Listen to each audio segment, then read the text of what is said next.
ಕಾಂಗ್ರೆಸ್ ಪಾಲಿಗೆ ಇದೀಗ ಸಂಕಷ್ಟದ ಸಮಯ ಅಂತಾನೆ ಹೇಳ್ಬೋದು. ಯಾಕಂದ್ರೆ ಒಬ್ಬರಿಲ್ಲ ಒಬ್ರು ನಾಯಕರು ಕಾಂಗ್ರೆಸ್ ಪಕ್ಷದಲ್ಲೇ ಸ್ವಪಕ್ಷದಲ್ಲೇ ಒಂದಿಷ್ಟು ಆರೋಪವನ್ನ ಮಾಡ್ತಾ ಇರುವಂತದ್ದು, ಸಿಡಿದೇಳ್ತಾ ಇರುವಂತದ್ದು ನೋಡ್ತಾ ಹೋದಾಗ, ಯಾಕಂದ್ರೆ ಕಾಂಗ್ರೆಸ್ ಪಕ್ಷದಲ್ಲಿ ಭ್ರಷ್ಟಾಚಾರದ ವಾಸನೆ ತುಂಬಾ ಆಡ್ತಾ ಇದೆ ಅನ್ನುವಂತ ಆರೋಪ.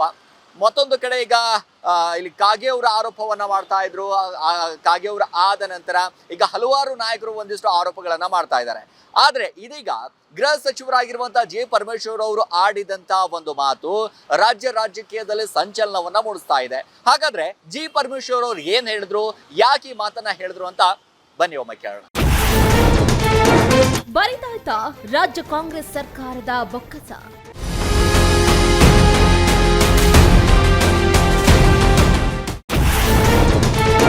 ನಮ್ಮತ್ರ ದುಡ್ಡಿಲ್ಲ, ಸಿದ್ದರಾಮಯ್ಯ ಬಳಿಯೂ ದುಡ್ಡಿಲ್ಲ ಆಯ್ತಾ?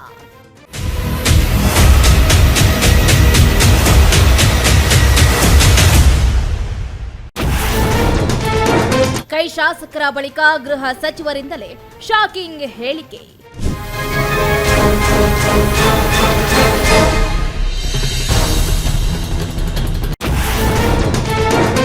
ಗ್ಯಾರಂಟಿ ಘೋಷಣೆ ಸರ್ಕಾರಕ್ಕೆ ದೊಡ್ಡ ಹೊರೆಯಾಯ್ತಾ?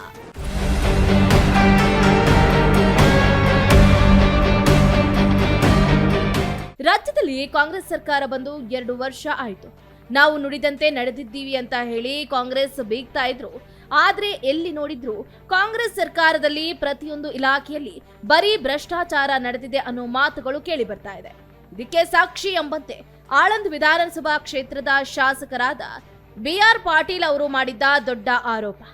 ಕಾಂಗ್ರೆಸ್ ಶಾಸಕರು ಸರ್ಕಾರದ ವಿರುದ್ಧ ಒಬ್ಬೊಬ್ಬರಾಗಿಯೇ ಸಿಡಿದೇಳ್ತಾ ಇದ್ದಾರೆ.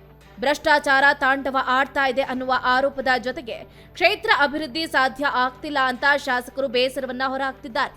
ಇದರ ನಡುವೆ ಗೃಹ ಸಚಿವ ಡಾಕ್ಟರ್ ಜಿ ಪರಮೇಶ್ವರ್ ಹೇಳಿಕೆ ರಾಜ್ಯ ರಾಜಕೀಯದಲ್ಲಿ ಭಾರೀ ಚರ್ಚೆಗೆ ಗ್ರಾಸವಾಗಿದೆ. ನಿಜಕ್ಕೂ ಸರ್ಕಾರದ ಬೊಕ್ಕಸ ಖಾಲಿ ಆಯ್ತಾ ಅನ್ನುವ ಪ್ರಶ್ನೆ ಮೂಡಿದೆ.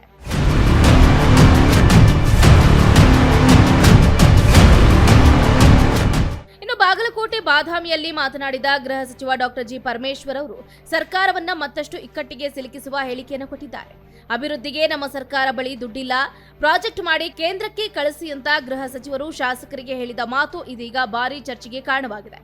ನಮ್ಮ ಹತ್ರ ದುಡ್ಡಿಲ್ಲ, ಸಿದ್ದರಾಮಯ್ಯನವರ ಬಳಿ ಕೂಡ ದುಡ್ಡಿಲ್ಲ ಆಯ್ತಾ? ಇರೋದೆಲ್ಲ ನಿಮಗೆ ಕೊಟ್ಬಿಟ್ಟಿದ್ದೀವಿ. ಅಕ್ಕಿ, ಬೇಳೆ, ಅಡಿಗೆ, ಎಣ್ಣೆ ಜೊತೆಗೆ ಮದ್ಯವನ್ನು ಕೂಡ ಕೊಟ್ಬಿಟ್ಟಿದ್ದೀವಿ ಅಲ್ವಾ ಅಂತ ಅಬಕಾರಿ ಸಚಿವ ತಿಮ್ಮಾಪುರ ಕಡೆಗೆ ಕೈ ಮಾಡಿ ಪರಮೇಶ್ವರ್ ಹಾಸ್ಯವನ್ನ ಮಾಡಿದ್ದಾರೆ. ಪ್ರಾಜೆಕ್ಟ್ ಅನ್ನ ಮಾಡಿ ಕೇಂದ್ರಕ್ಕೆ ಕಳಿಸ್ಕೊಡ್ಬೇಕು. ನಮ್ಮ ಹತ್ರ ದುಡ್ಡಿಲ್ಲ, ಸಿದ್ದರಾಮಯ್ಯ ಹತ್ರ ದುಡ್ಡಿಲ್ಲ ಆಯ್ತಾ? ಸಿದ್ದರಾಮಯ್ಯ ಹತ್ರ ದುಡ್ಡಿಲ್ಲ. ಈಗ ನಾವೆಲ್ಲ ನಿಮಗೆ ಕೊಟ್ಬಿಟ್ಟಿದೀವಿ, ಅಕ್ಕಿ, ಬೇಳೆ, ಎಣ್ಣೆ ಎಲ್ಲ. ಎಣ್ಣೆನೂ ಕೊಟ್ಬಿಟ್ಟಿದೀವಿ, ಇಲ್ಲೇ ಅವರಲ್ಲ ಎಣ್ಣೆ. ಇಡೀ ಬಾದಾಮಿ ಅಭಿವೃದ್ಧಿಗೆ ಒಂದು ದೊಡ್ಡ ಪ್ರಾಜೆಕ್ಟ್ ಸಿದ್ಧ ಮಾಡಿ ಅದು 1000 ಕೋಟಿ ಪ್ರಾಜೆಕ್ಟ್ ಆಗಿರ್ಲಿ ಅಂತ ಶಾಸಕರಿಗೆ ಗೃಹ ಸಚಿವ ಡಾಕ್ಟರ್ ಜಿ ಪರಮೇಶ್ವರ್ ಸಲಹೆಯನ್ನ ನೀಡಿದ್ರು. 1000 ಕೋಟಿ ಅಂದ್ರೆ ಹೆದರ್ಕೊಳ್ತೀರಾ? ಹೆದರ್ಕೊಳ್ಬೇಡಿ ಅಂತ ಗೃಹ ಸಚಿವರು ಬಾದಾಮಿ ಶಾಸಕ ಭೀಮಸೇನ ಚಿಮ್ಮನಕಟ್ಟಿ ಕಾಲು ಎಳೆದಿದ್ದಾರೆ. ಏನಪ್ಪಾ 1000 ಅಂತಿದ್ದಾರೆ ಅಂತ ಗೊಂದಲ ಮಾಡ್ಕೋಬೇಡಿ. 1000 ಕೋಟಿ ಪ್ರಾಜೆಕ್ಟ್ ಮಾಡಿ ಕೇಂದ್ರ ಸರ್ಕಾರಕ್ಕೆ ಕಳಿಸ್ಕೊಡಿ. 1000 ಕೋಟಿ ಯೋಜನೆ ಕೇಂದ್ರಕ್ಕೆ ಕಳಿಸಿದ್ರೆ ಬಾದಾಮಿ ರಕ್ಷಣೆ ಮಾಡಿದ ಹಾಗಾಗುತ್ತೆ. ಬಾದಾಮಿಯನ್ನ ಇನ್ನಷ್ಟು ಸುಂದರ ಮಾಡೋದಕ್ಕೆ ಸಾಧ್ಯ ಅಂತ ಡಾಕ್ಟರ್ ಜಿ ಪರಮೇಶ್ವರ್ ಹೇಳಿಕೆಯನ್ನು ಕೊಟ್ಟಿದ್ದಾರೆ. ಒಂದು ದೊಡ್ಡ ಪ್ರಾಜೆಕ್ಟ್ ಅನ್ನ ಮಾಡಿ ಈ ಊರನ್ನೇ ಅಭಿವೃದ್ಧಿ ಮಾಡತಕ್ಕಂತ ರೀತಿಯಲ್ಲಿ 1000 ಕೋಟಿ ಆಗ್ಬಹುದು. ಎದುರ್ಕೋಬೇಡ ನೀವು. 1000 ಕೋಟಿ ಅಂದ್ರೆ ಎದುರ್ಕಂತೀಯ? ಯಾಕಂದ್ರೆ ಭೀಮಸೇನಿಗೆ ಏನಾಗ್ಬಿಟ್ಟಿದೆ ಅಂದ್ರೆ, ಏನಪ್ಪ ಈ 1000 ಗೇವ್ರ ಹೇಳಿ ಇದೇನು ಕತೆ ಇದೆ? 1000 ಕೋಟಿ ಆಗ ಇದನ್ನ ಒಂದು ಇಡೀ ನಮ್ಮ ಬಾದಾಮಿಯ ಪಟ್ಟಣವನ್ನೇ ಅಭಿವೃದ್ಧಿ ಮಾಡತಕ್ಕಂತ ರೀತಿಯಲ್ಲಿ ಒಂದು ಪ್ರಾಜೆಕ್ಟ್ ಅನ್ನ ಮಾಡಿ. ಇನ್ನ ಗೃಹ ಸಚಿವ ಡಾಕ್ಟರ್ ಜಿ ಪರಮೇಶ್ವರ್ ಅವರು ಮಾತನ್ನ ಕೇಳ್ತಿದ್ರೆ ಈ ಪ್ರಶ್ನೆ ಮೂಡೋದು ಸಹಜವಾಗಿದೆ.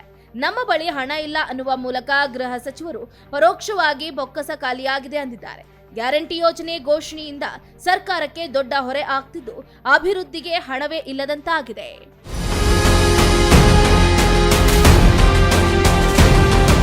ಎಸ್, ನೋಡಿದ್ರಲ್ಲ, ಜಿ ಪರಮೇಶ್ವರ್ ಅವರು ಆಡಿದಂತ ಒಂದು ಮಾತಿದೆಯಲ್ಲ, ನಿಜಕ್ಕೂ ಕೂಡ ಕಾಂಗ್ರೆಸ್ ಪಾಳ್ಯದಲ್ಲಿ ಯಾವ ರೀತಿ ಅಂತಂದ್ರೆ, ನನ್ನ ಹತ್ರ ದುಡ್ಡಿಲ್ಲ, ನಮ್ಮ ಹತ್ರ ದುಡ್ಡಿಲ್ಲ, ಕಾಂಗ್ರೆಸ್ ಪಾಳ್ಯದಲ್ಲಿ ಒಂದಿಷ್ಟು ದುಡ್ಡಿಲ್ಲ, ಸಿಎಂ ಸಿದ್ದರಾಮಯ್ಯ ಅವರ ಹತ್ರ ದುಡ್ಡಿಲ್ಲ ಅನ್ನುವಂಥದ್ದು.